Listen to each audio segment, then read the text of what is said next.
الشيطان الرجيم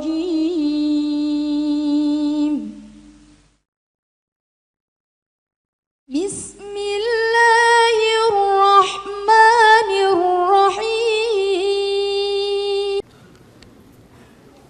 Masya Allah. Ustadz, apakah memang harus dibubarkan partai Banser? Sejak kapan Banser jadi partai ini? Kapan? Jamaah, ini berkaitan dengan membakarnya Banser la ilaha illallah. Ya alhamdulillah, mudah-mudahan mereka mendapatkan hidayah. Dan alhamdulillah MUI sudah turun tangan. Serahkan hal ini kepada mereka dan seorang muslim. Jadikan momen ini, momen yang terjadi kemarin itu menjadi momen yang membuat antum mengkaji lagi, apakah la ilaha illallah yang ada di dada antum sudah benar apa belum. Jangan dipikir semua yang mengatakan la ilaha illallah masuk surga. Enggak.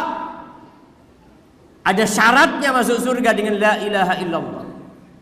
Abdullah bin Ubay bin Salul, Rasul Munafiqin, pemimpinnya orang-orang munafik, mengatakan la ilaha illallah.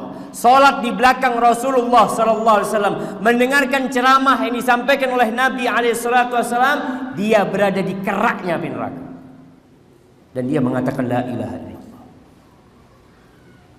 Ingat, bukan hanya ucapan di lisan la ilaha illallah. Rasul sallallahu alaihi wasallam mengatakan, innallaha harrama 'alan nar man qala la ilaha illallah khalisan min qalbih. Allah mengharamkan api neraka buat orang yang mengatakan la ilaha illallah ikhlas dari hatinya. Baru orang itu akan masuk surga. Kalau sekedar mengatakan la ilaha illallah, tapi konsekuensi dari la ilaha illallah tidak ada pada dada dia. Dia tidak mencintai la ilaha illallah. Dia tidak menghargai la ilaha illallah. Dia tidak mau menerima tuntutan dari la ilaha illallah. Maka takut la ilaha illallah yang kau baca itu ternyata tidak memasukkan ke dalam surga. Ingat, orang-orang munafikin mengatakan qalu amanna billahi wa bil yaumil akhir.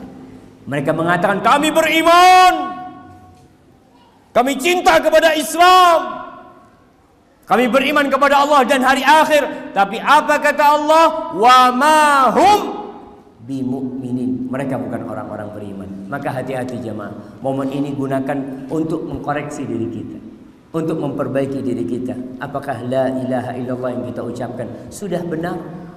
Barakallahu fikum.